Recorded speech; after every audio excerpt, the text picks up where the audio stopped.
Brought to you by TechnoSpark 20 series smartphones. I'm superhuman. तो BJP ने देखना कौन चाहते हैं हरियाणा में। आपने पता नहीं किसान पिटवाए थे, पूरा दिल्ली जानता रोके थे। इस सरकार के अंदर इतना अपराध, इतनी बेरोजगारी, युवाओं के साथ कभी तो खिलाड़ियां ने पीट दें। 750 किसानों की शहादत हुई। आज ये बीजेपी वाले वोट मांगने जाओ, इनका विरोध हो रहा है। और किसी आगे तो क्यों नहीं हो रहा विरोध? हाँ, उठाई थी आवाज़, देखने लग रहे हो गाँव में घुसन भी देंगे। इसी आवाज़ उठाओ ने तो यह हाल इनका होता। सीटें 9 सीट कांग्रेस पार्टी जीतेगी, 1 सीट आम आदमी पार्टी हरियाणा के अंदर जीतेगी। और फिर आप उसके बाद देखना भगदड़ मचेगी बीजेपी के अंदर, बहुत भारी भगदड़।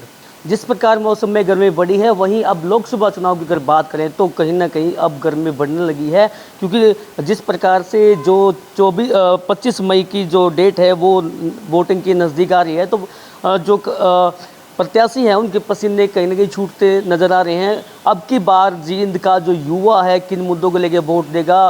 पिछले 10 टर्म की अगर बात करें तो बीजेपी सरकार का जो रमेश कौशिक यहाँ से सांसद रहे हैं, ब्राह्मणों का दबदबा है। और अब की बार भी 2 ब्राह्मण जो है चुनाव लड़ रहे हैं। कांग्रेस पार्टी की अगर बात करें सतपाल ब्रह्मचारी हैं, और वहीं अगर बीजेपी पार्टी की बात करें तो मोहन लाल भड़ोली है। कड़ा मुकाबला दोनों के अंदर देखा जा रहा है। तो अब की बार लोगों से जानते हैं लोग किन मुद्दों को लेकर अब की बार वोट करेंगे। क्या नाम है आपका? सुरेश कुमार। सुरेश जी, किन मुद्दों को लेकर अब की बार जो है लोग वोट करेंगे? कैसा सांसद चाहते हैं? ब्रह्मचारी बढ़िया आदमी है जी, बहुत बढ़िया आदमी है। डिस्ट्रिक्ट जींद का है जी। वह भाषण देगा जहाँ कर दे कुछ नहीं। तो मोहनलाल भड़ोली को क्यों नहीं? और बीजेपी की है जी। तो वो चुनाव तो दोनों लड़ रहे हैं, आखिर अभी जीत थोड़ी ना हुई है, तो उसको क्यों नहीं? तो बीजेपी कुछ करती तो कौन नहीं, वो बीजेपी का सांसद है जी। बीजेपी की टिकट उसका दौर है। तो बीजेपी ने देखना कौन चाहते हैं हरियाणा में। गरीब किसान के लड़के यहाँ। तो बीजेपी सरकार से इतना आपने क्यों गुस्सा है? ये किसान पिटवाए थे, आपने पता नहीं किसान पिटवाए थे, पूरा दिल्ली जानता रोके थे। तो और भी जो मुद्दे हैं, युवाओं को रोजगार की बात है, तो इसको आप कैसे देखते हैं कि कितना रोजगार युवाओं को मिला है? इसमें 5-6 उड्डे सरकार आई थी, इसमें बताइए नौकरी मिली थी जी। और तो पढ़े लिखे ना नौकरी तो मिलेंगी। ये बाग विरास ला रहे हैं, बढ़िया आदमी है, बढ़िया नौकरी देंगे जी। लेकिन हरियाणा के जो पूर्व सीएम रहे हैं मनोहर लाल, उन्होंने कहा है कि हम बगैर खर्चे बगैर पर्ची की नौकरी दी है। आप देखी थी पर्ची इनकी पर्ची हलवाई की दुकान पे मिली हैं। इस सरकार के अंदर इतना अपराध, इतनी बेरोजगारी, युवाओं के साथ कितनी अग्निवीर ला दी। एक बात बताओ अजय भाई, अपने हर गांव के अंदर डेली की डेली 50-100 बालक प्रैक्टिस करा करते। आज गांव के अंदर जाकर देखते ना, एक भी बालक जको रेसलमानिया पा जा दो। कितना अग्निवीर लिया है। बेरोजगारी 2014 के बाद चौधरी भूपेंद्र सिंह हुड्डा कांग्रेस सरकार जाने के बाद सोनीपत लोकसभा क्षेत्र में कोई विकास नहीं हुआ। लेकिन वहीं जो बीजेपी के पूर्व सीएम रहे हैं मनोहर लाल या फिर नायब सिंह सैनी की बात करें तो वो खुल के कांग्रेस पर हमला बोल रहे हैं। उनका ये कहना है कि हमारी सरकार में तो पर्ची खर्ची चलती नहीं थी, लेकिन हुड्डा के राज में तो पर्ची के साथ वो खर्ची भी चलती थी। ऐसा है, ये तो कहने की बात है। अगर ये सही होते, मनोहर लाल जी सही होते, तो बीजेपी को मुख्यमंत्री बदलने की क्या जरूरत थी? अब ये चुनावी मुद्दा है, इसको किसी तरह बना लो। लेकिन हरियाणा के अंदर कांग्रेस की सरकार आएगी, सेंटर में भी कांग्रेस की सरकार आएगी, और भूपेंद्र सिंह हुड्डा हरियाणा के मुख्यमंत्री बनेंगे। आपको क्या लगता है कि लगातार जिस प्रकार से 10 साल से बीजेपी का जो है राज रहा हरियाणा के अंदर, अब 6 महीने से जो है अलग हुए हैं, गठबंधन टूटा है, वहीं अगर बात की जाए जो ओबीसी समाज को आप कैसे देखते हैं, जो ओबीसी समाज का सीएम बनाया? ऐसा जो समाज की बात करते हैं ना, जाति पाति की, ये सिर्फ बीजेपी करती है।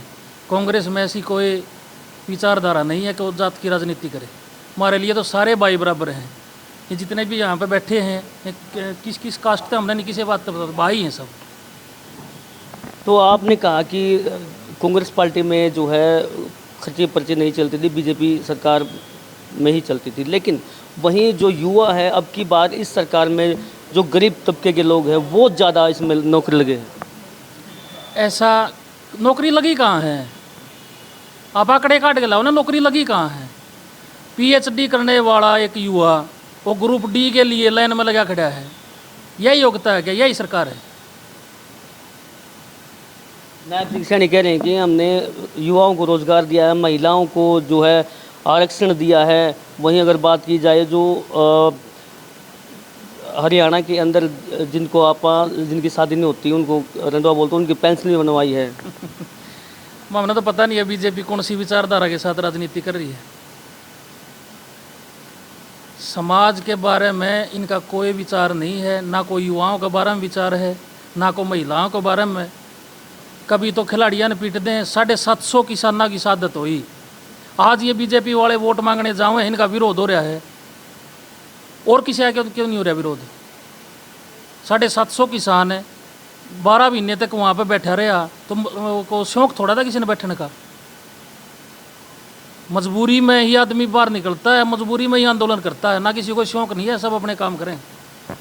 आपने कहा कि मजबूरी में ही जो है बाहर निकलता है। वहीं अगर बात की जाए जो जब ये किसान आंदोलन हुआ, 750 किसानों की शहादत गई, लेकिन तभी से जो डिप्टी सीएम रहे हरियाणा के पूर्व में दुष्यंत चौटाला, उनका भी ये कहना है कि हमने किसानों की आवाज़ उठाई।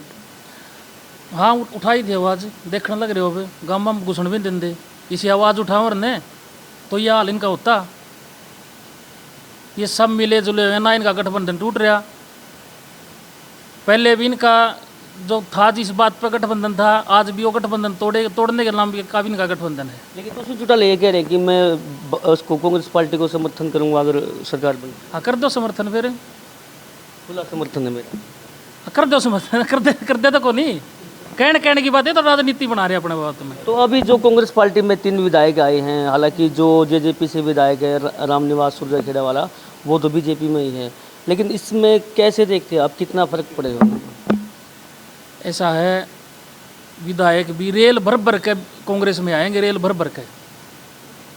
अभी तो इलेक्शन होने दो ना, 10 की 200 सीटें, 9 सीट कांग्रेस पार्टी जीतेगी, 1 सीट आम आदमी पार्टी हरियाणा के अंदर जीतेगी। और फिर आप उसके बाद देखना भगदड़ मचेगी बीजेपी के अंदर, बहुत भारी भगदड़।